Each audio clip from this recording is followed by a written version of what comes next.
cycling. This is just extraordinary. 7 years of clues coming into perspective. We are at minimum at any point in time free on average 6, and in climbing,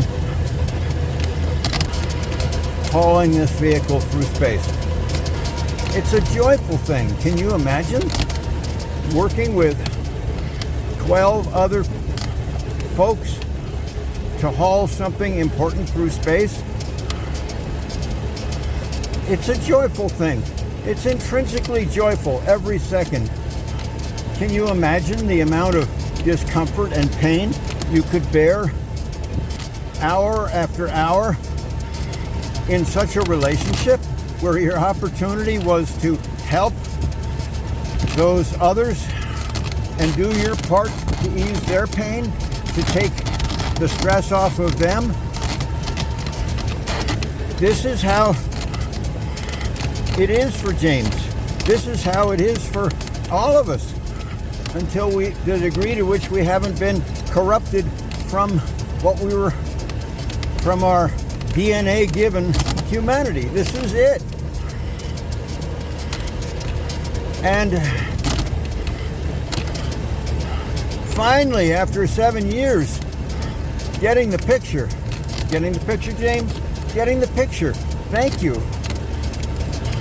What do my teammates want from me? James, we really appreciate your working hard, but we need you to work smart too. Have you noticed that your feet are attached to crank arms? Yeah. Have you noticed that they are levers? Yeah. So James, we don't really care if you feel like Hercules, like you feel like you're doing the most you can to help us. What we care about is you're doing the most you can to help us. So pay attention to those levers, where they are in space, and do what you can, particularly pushing the top one over the top, but also you get to drag the one that's pointing down backward toward you. So don't knock yourself out, but pay attention to that, okay? Because what energy you have will be more highly leveraged, no pun intended, if you are mindful of using those levers as best you can. And oh, James, you know what? We are trying our best to do our part and stay in touch with this huge mass we're trying to move through space. Please give us smooth energy, or don't give us any at all. Just have mercy, okay? How much harder is our part if you're at all jerking the mass? We have to readjust with every little jerk. It is tremendously wasteful of our energy and attention, and it's frustrating as hell. So what energy you deliver to us, James, make sure that it is felt smoothly in the vehicle without any ripples, okay? Hey, thanks, man. And by the way, James here, this is just joyful as hell. All I wanted to know was, how can I help? What's my role here? Oh, man. And I suspect that epiphanies like this will be going off regularly if I'm given another 7 years to practice this. And there are just so many other things that this wonderful body, its epigenetic tendencies, have been trying to tell me. They've been trying to activate, and unknowingly I misunderstand them. I see them as weakness, and I try to override them. Oh my goodness. Wow. Now that I'm getting this picture, a team of us are trying to haul this through space. How do you, James, so you're in that harness in front of the semi trying to help your buddies. What are you doing? Well, I'm trying to exert. What else are you doing, James? I am constantly making micro adjustments throughout my body, but particularly in this case of tricycling, recumbent tricycling, in my lower body to keep an alignment between the mass and the mass of my body, which is all I really have to work against, and the back of the seat, and the vector, the direction of my legs, the direction of the levers that are the crank arms. But I'm constantly making micro adjustments. Picture it, friends. Picture yourself with your shoulder, with your buddies into the back of the car you're trying to push, the back of the truck you're trying to push. You're constantly making micro adjustments so you can do your share, and oh, by the way, without introducing jerky energy that's going to drive your buddies nuts. Can you picture that? If you can't, this is worthless. If you try, and you do, you'll know what I'm experiencing right now. It's wonderful. And without this picture in mind, without understanding this picture in mind, I have just so totally misjudged what were necessary and heroic and wonderful micro adjustments continually that the body was trying to make in the area of the perineum, in micro adjustments to the mass of my torso. What it was trying to do was exactly that shifting that you would naturally do trying to push a massive car. But I was understanding them as weaknesses. No disrespect to them. But hey, how do we fill that space with force? No, you can't. You have to respect the situation. You're trying to add your part to a massive object. You have to constantly adjust. And here we are in a trike with bumps in the road and the vehicle shifting to the right or lifting to the left with the crown of the road. Changes in velocity, changes in speed, unattended,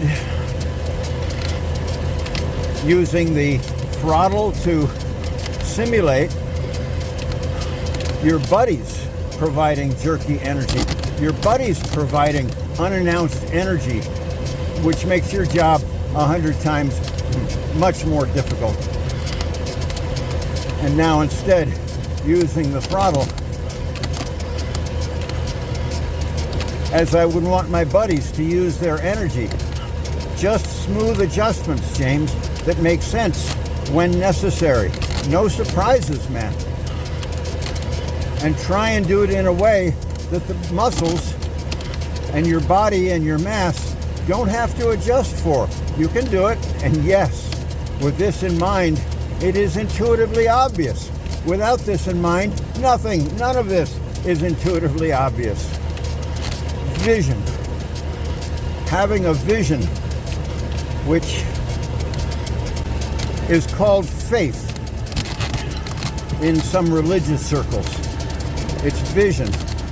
It's understanding, sufficient understanding of what's going on, that in a world that otherwise makes no sense, you can make enough sense of it that you're bridging your epigenetic tendencies, including your soul, including your humanity, to the reality sufficient that your epigenetic tendencies aren't frustrated, but they're harnessed. They're the reason. Those epigenetic tendencies are the reason we made it through millions of years, certainly hundreds of thousands. They're the reason that whales make it, except for the man-made hurdles as we corrupt the environment. But those tendencies are our wisdom. are our brilliance, are our mammalian brain. Oh man. Oh, this is wonderful. And oh, by the way, contrary to what was mentioned an hour or so ago in an earlier segment,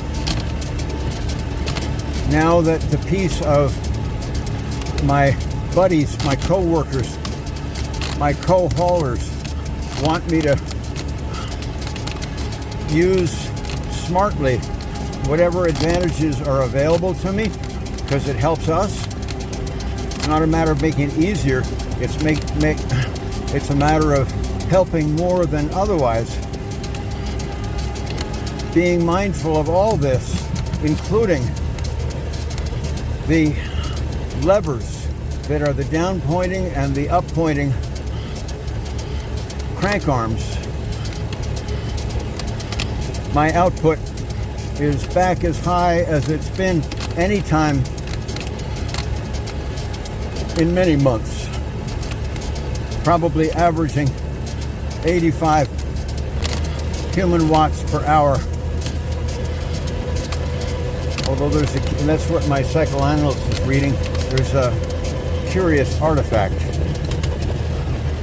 When I divide my total human watts on the psychoanalyst by the number of hours that we've actually traveled, it comes out about 20% less than that. But I don't know that I've got the torque sensor calibrated properly, and it doesn't matter. In the scheme of things, it doesn't matter. And for managing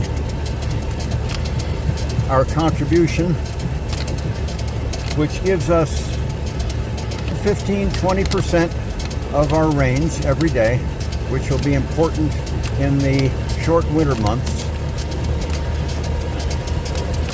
when on average we're right at the borderline in terms of being able to generate enough solar power. And it's James' health plan and mental acuity plan. Health and sharpness.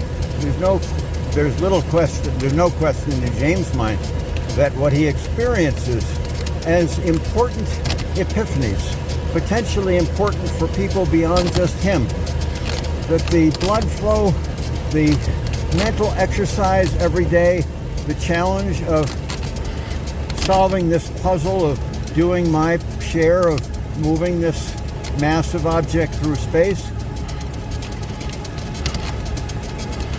would be at a glacial pace, except for what he's doing here, physically and mentally, the problems that he's solving. And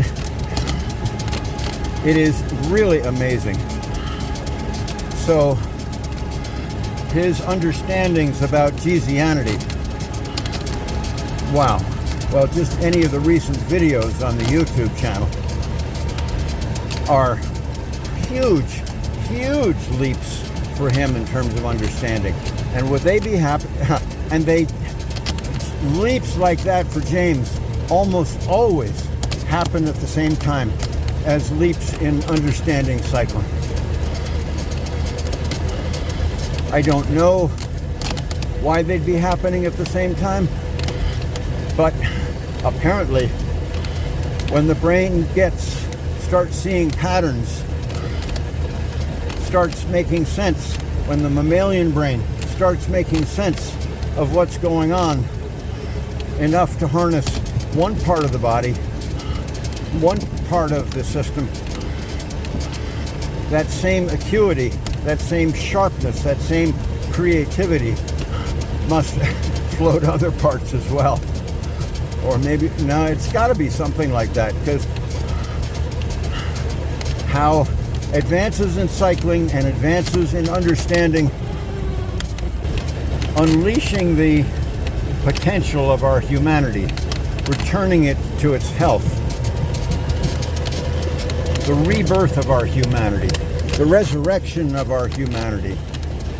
At least that's what this lab rat James is experiencing. The advances in vehicle hauling and nervous system, soul, humanity, mammalian brain rehab happen with the same bursts at the same time. Quite amazing.